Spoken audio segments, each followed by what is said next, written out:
So we've talked about the structure of DNA, and DNA in a chromosome is a double-stranded helix, so the double helix, and then it is wrapped around proteins called histones. So thinking about that double helix, how do chromosomes in that monad form, that double helix, how do they get replicated? How do monad chromosomes become dyads? And fundamentally what happens, I'm going to try to make a drawing on the side here. Fundamentally what happens is, let's say you have, I'm just going to draw 2 strands of DNA, and then these are the base pairs in between, very much like what's drawn over here. This is the 2 strands, and then these base pairs in between. Remember, the A and the T bind together across the helix, and the C and the G bind together. And so these 2, what we say, complementary strands make up, that's 1 monad chromosome. So a very long double helix is a monad chromosome. And what happens during replication is that fundamentally the bonds between the 2 strands are broken, and the strands are pulled apart, and then each strand is used as what we call a template, is used as a guide to make a new strand. So I'm going to draw the new strand in a different color. So imagine the 2 strands have been separated apart, and then the new strand I'm going to draw in blue, I guess, because that's the pen I have. A new strand will be built here, and that will become a new double helix consisting of the old strand in red and then the new strand in blue, and the other old strand, let me get my pen a little bit better, will be over here, and that will make another new strand which has 1 old and 1 new in the double helix. So now we have 2 double helices, and they will be held together at this spot called the centromere. So in replication, a monad chromosome, which is a double helix of DNA, those 2 strands in the double helix are pulled apart. Each strand has enough information to make a new complementary strand against it, and so those 2 are now sister chromatids in a dyad chromosome. Sister chromatids.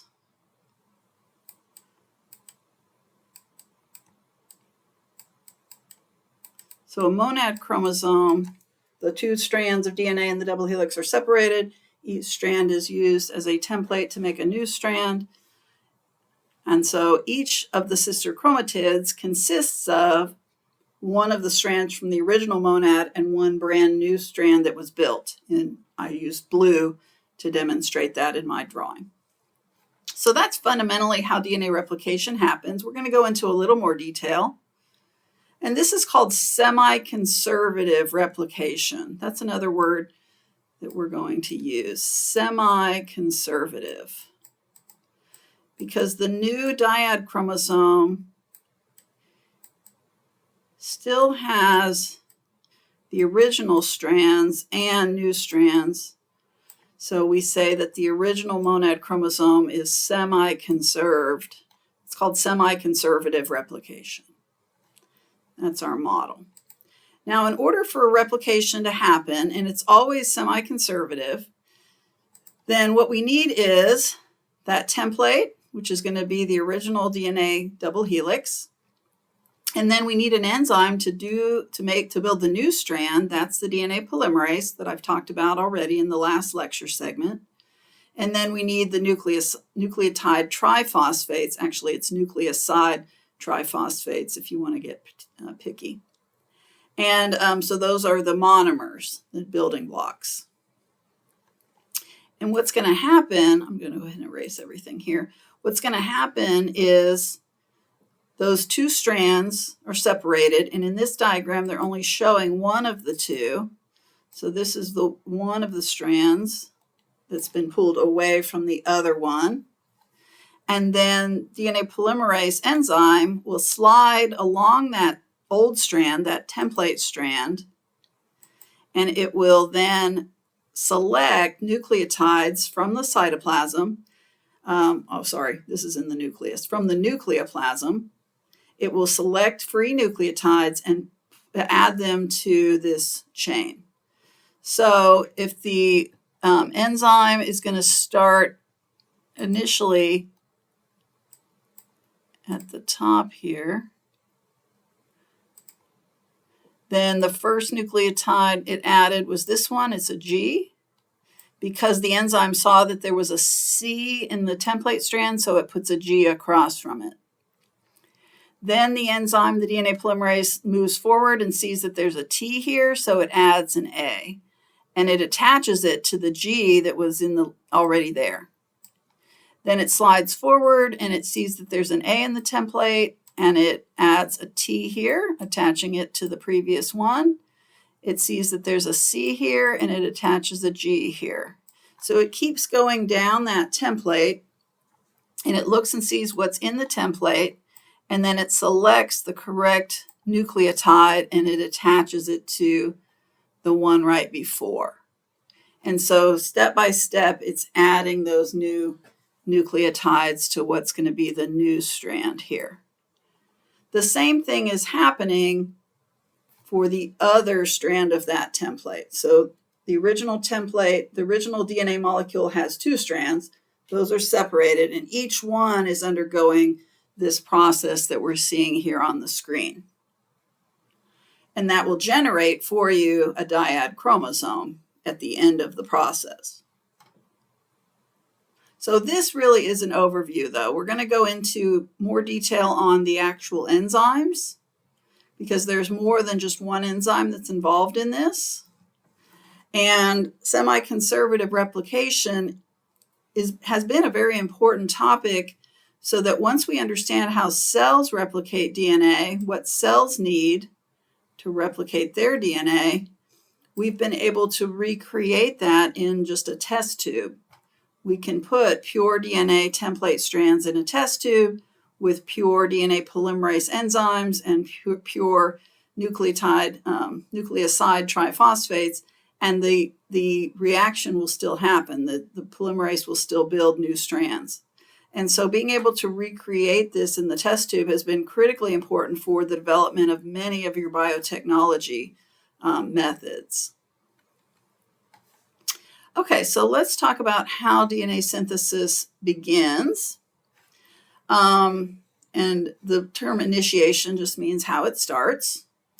And all processes have an initiation, meaning a start, and they have a middle part, and then they have an end. So we have words for that, but that just means the start, the beginning, and the beginning, the middle, and the end. So the initiation of DNA synthesis is going to always start at a location on the chromosome. There's a fixed location on the chromosome called the origin of replication. That's the full name. That's a location on the chromosome where replication starts. And so there is something about the DNA sequence, the A, T, C, G letter sequence there of nucleotides, that attracts the enzymes to that site and causes the initiation of DNA replication to start at that particular place every time. So every time the cell divides, DNA replication starts at fixed places, predictable, that are called the origins of replication. Now, one key thing about DNA synthesis really revolves around this enzyme, the DNA polymerase. The DNA polymerase, as I described, looks at what's in the template and selects the correct complementary nucleotide to attach across from that one. But DNA polymerase has some limitations. I'm going to call it limitations.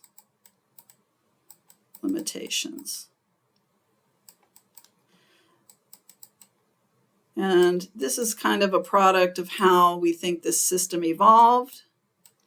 So here are the limitations of DNA polymerase. It can only add new nucleotides to the free 3' hydroxyl end of an existing DNA strand. And so it can only add to the 3' end. So whatever nucleotide is at the 5', the free 5' phosphate end, that one is always going to be at that end. That particular nucleotide will be fixed there. And the new nucleotides are always added to the 3' end, which is really why we put the arrow towards the 3' end, because as new nucleotides are added to the 3' end, we say that the 3' end is getting longer. It's the best way that we can express that concept. So what we're saying is that DNA polymerase cannot add new nucleotides to the other end, the 5' end. So that's a limitation, that the DNA polymerase can only extend the DNA in one direction.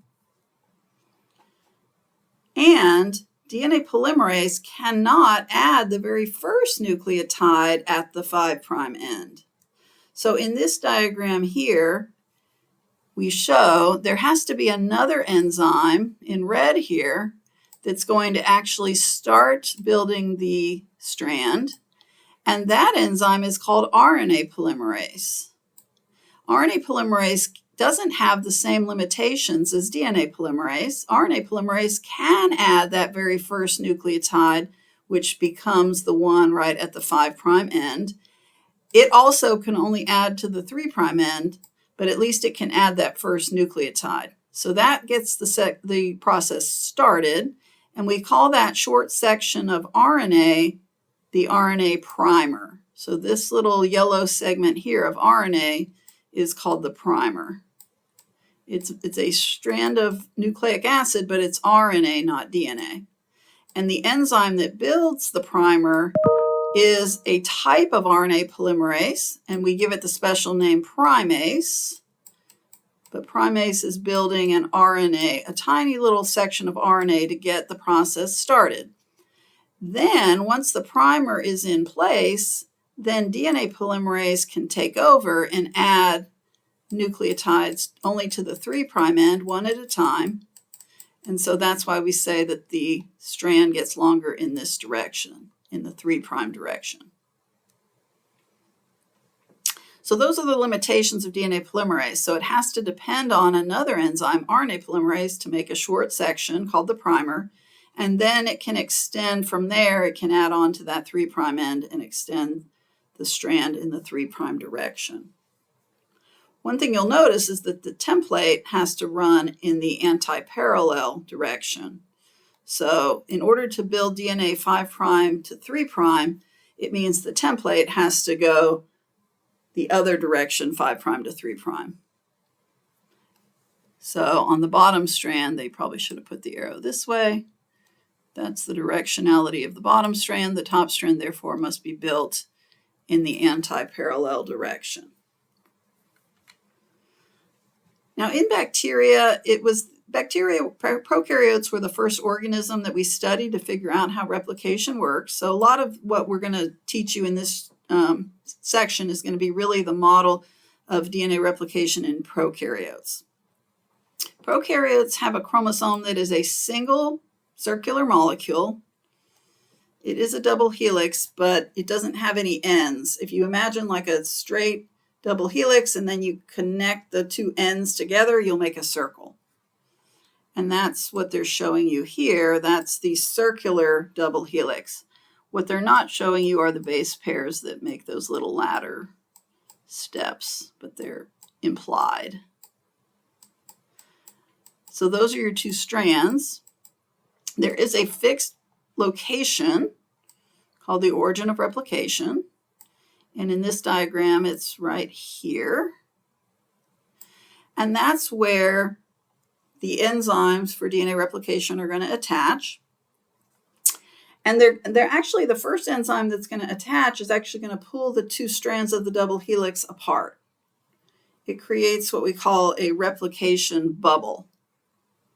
So it pulls the two strands apart, and each of those strands is going to be a template to build a new copy. And so you actually have one group of enzymes that's working from the origin of replication, and it's going in this direction. And then you have another identical group of enzymes that's also working from the origin, and it's going in the other direction. So two protein groups, two enzyme groups working in opposite directions will make the copying process go faster. And because replication is starting from the origin, but it's going in both directions at the same time, we call this bidirectional replication. So that term bidirectional means from that origin, replication proceeds in both directions away from the origin, and that just gets the process done faster. Instead of just one group of enzymes having to go all the way around the circle, two groups of enzymes each covering half of the circle. And when they crash into each other at the other side, then the process is finished and you have two copies of that bacterial chromosome. And you'll remember in binary fission, those two copies of the chromosome go to opposite ends of the bacterial cell, and then a septum forms in the middle, and that separates it into two new cells. So this replication would be part of or occurring within binary fission. And that's always true. Any cell division process includes within it some kind of DNA replication. So binary fission is the whole process of cell division. But replication itself only produces two chromosomes. And that's part of then a bigger process called binary fission, which produces two identical product cells. So in bacteria, and like I said, we're going to stay within the bacterial model here. In bacteria, like E. coli, there are five different molecules of DNA polymerase, 5 different types of molecules. The version of DNA polymerase called polymerase 1 and the version of polymerase called polymerase 3 are the most important for DNA replication during binary fission. The rest of the polymerases, so that would be polymerase 2, 4, and 5, are important for DNA repair. So I'm going to put that in parentheses up here. So polymerase 2, 4, and 5 are important for DNA repair, but polymerase 1 and 3 are important for replication of the chromosome as a part of binary fission. Now, all polymerases can build DNA or RNA if it's an RNA polymerase, but all polymerases build nucleic acid starting from the 5' end to the 3' end of the new strand. So the 3' hydroxyl is where we add the new nucleotide every time. So we say that the directionality goes from 5 to 3. They also have, though, all the polymerases also have what we call 3 to 5, which means going the other way, exonuclease activity. And that's a fancy way of saying proofreading repair. And what I'm saying is when a polymerase is moving 5 to 3 on the new strand, it can turn around and look backwards one nucleotide. So basically the last nucleotide that enzyme put into place, it can turn around and look back. And if that one is wrong, it can swap it out for the right one. It has to be, though, the very last nucleotide that it added. It can't, like if it puts a mistake further down in the chain, it's too late for that. But if it made a mistake and it immediately turns around when it recognizes that mistake, it can make a change right there. That's called proofreading repair. So it'd be like if you're typing a text and you hit the wrong letter, if you immediately make the correction, that's like proofreading repair. However, if you write a text and you see that there's a mistake up in an earlier paragraph, then in this analogy, this system doesn't have any way to correct that. But proofreading repair can correct the very last nucleotide that's been added if it's the wrong one. So let's say on the template there's an A and the polymerase added a G. That's not a match. A and G are not a match. If it turns around right then and swaps that G out for a T, so that's an AT, then that would be proofreading repair. So it's an immediate repair of an immediate mistake. So that's at least something that these enzymes can do. And then only polymerase 1 has another special ability, and that's to remove primers. So the primers are laid into the new strands to get the process started, but later there has to be a way to trim those out and fill those in with DNA nucleotides. And DNA polymerase 1 has that special assignment to remove primers made of RNA and fill in that gap with DNA. So what I'm explaining here is that replication would be a simpler process, except that DNA polymerase has these limitations. So here I really spell it out for you. DNA polymerase can only synthesize DNA in the 5' to 3' direction on the new strand. So it builds on the 3' end of the new strand. That's where it adds the new nucleotides. DNA polymerase cannot go from the 5' end it cannot add on to the 5' end, so it cannot go from 3 to 5. So that's kind of a limitation. It definitely slows down the process.